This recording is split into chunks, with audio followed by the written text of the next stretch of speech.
नमस्कार दोस्तों, अनुपमा भक्ति चैनल में आपका स्वागत है। आज हम बात करेंगे नामदेव संत नामदेव के घर में एक नौकरानी का काम करने वाली जनाबाई कैसे बन गई विट्ठल भगवान की भक्त और कैसे उनका नाम हो गया।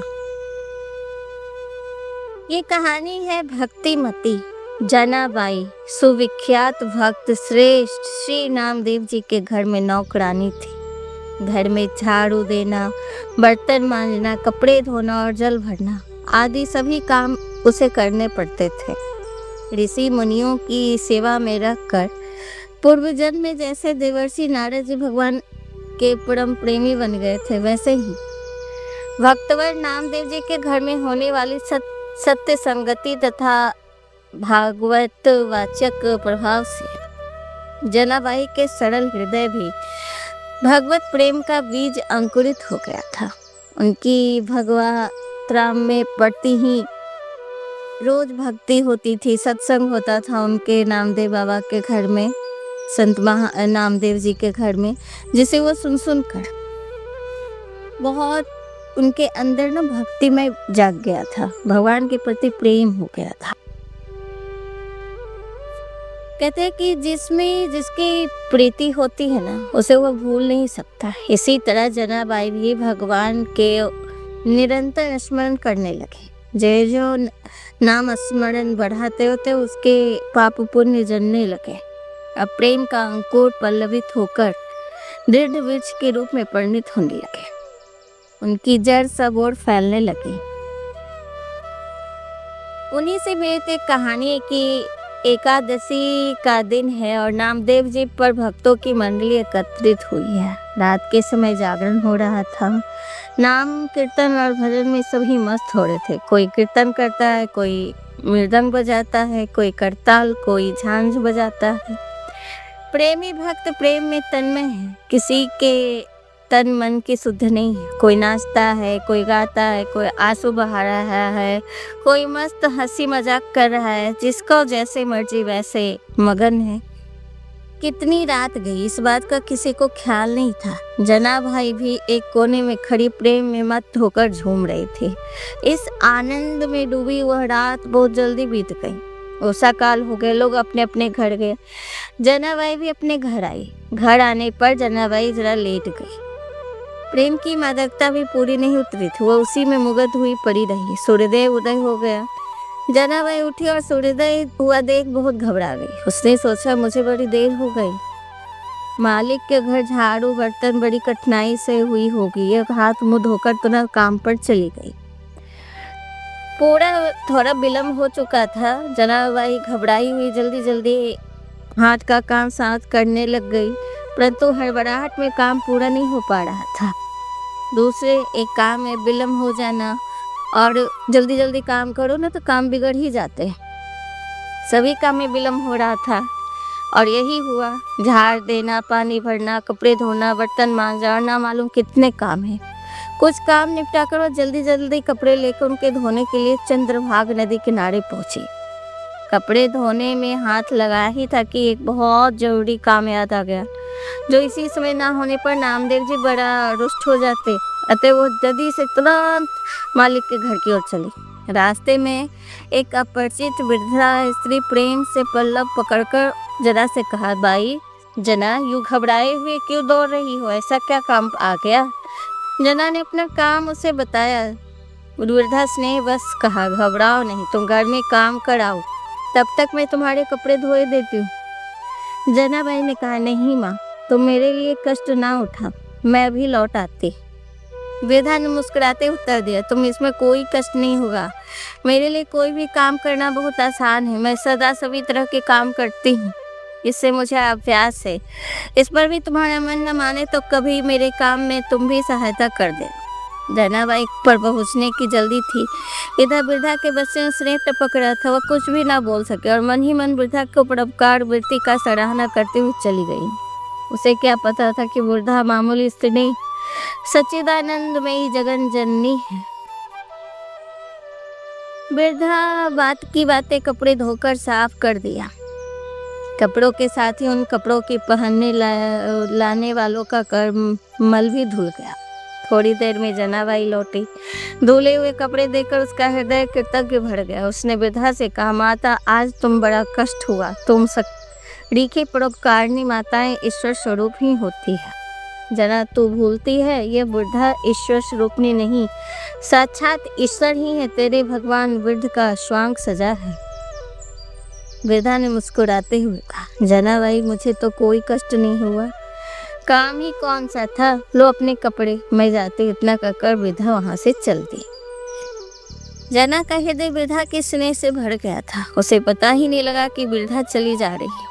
जरा कपड़े बटोरने लगी। इतने में उसके मन में आया कि वृद्धा के इतना उपकार किया है, उसका नाम पता तो पूछ लूं, जिससे कभी उसका दर्शन और सेवा सत्कार किया जा सके।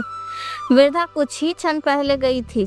जना चारों ओर देखा, रास्ते की ओर दौड़ी, हर जगह ढूंढा। वृद्धा का कहीं पता नहीं। पता होता भी कैसे, वो तो जगत जननी थी।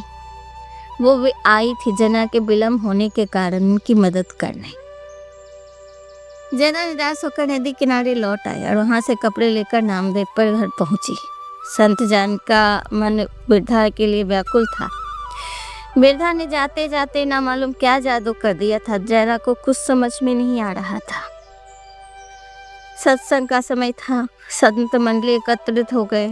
जना ने वहां पहुंचकर अपना हाल नामदेव जी को सुनाना आरंभ किया। कहते कहते जना गदगद कंठ हो गई।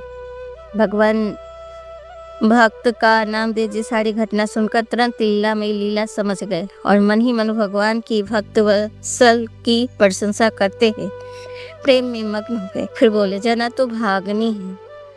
भगवान पे बड़ा अनुग्रह किया। यह कोई मामूली बुढ़िया नहीं थी, वो साक्षात नारायण थे जो तेरे प्रेम बस बिना ही बुलाए तेरे काम में हाथ बटाने आए थे। यह सुनते ही जनाबाई प्रेम से रोने लगी और भगवान को कष्ट देने के कारण अपने को कोसने लगी। सारा संत समाज आनंद से पुलकित हो गया।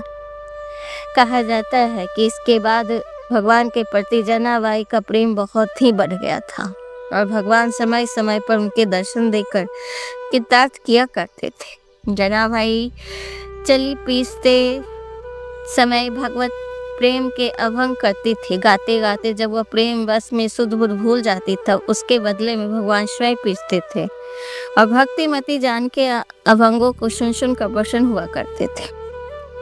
महाराष्ट्र कवियों में जना संगे दलीले यानी जना के साथ चक्की पीसते थे इस प्रकार गाया गया है। महाराष्ट्र प्रांत में जनाबाई का स्थान बहुत ही ऊंचा है। हर जगह उनकी बातें हुआ करती है। जनाबाई का एक कहानी ये भी है कि जनाबाई कवित्री थी। वो कविता गाती थी।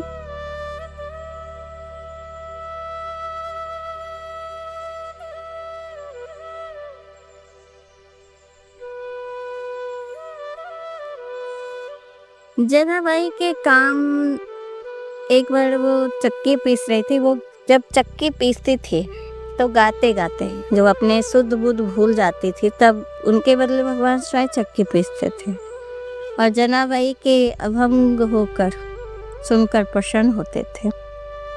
जनाबाई की काव्य भाषा सर्वसामान्य लोगों के हृदय को छू लेती है। महाराष्ट्र के गांव-गांव में स्त्रियां चक्की पीसते हुए, ओखली में धान कूटते हुए उन्हीं की रचनाएं आज भी गाती है।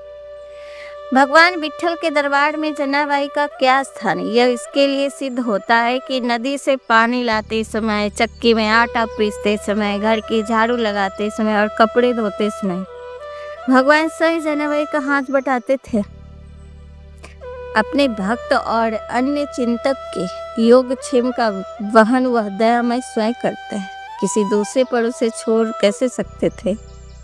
जिसने भी एक बार अपना लेते थे ना भगवान, उनकी बाह पकड़ लेते थे। उसके हर क्षण के लिए वो एक क्षण के लिए उसका साथ नहीं छोड़ते थे। भगवान जहाँ भक्ति देखते हैं, जहाँ कृष्ण नाम का उच्चारण होता है, वहाँ स्वयं कृष्ण अपने व्यक्त करते हैं, खुद पहुँच जाते हैं। श्री हरि सदा के लिए वहाँ वास करते हैं।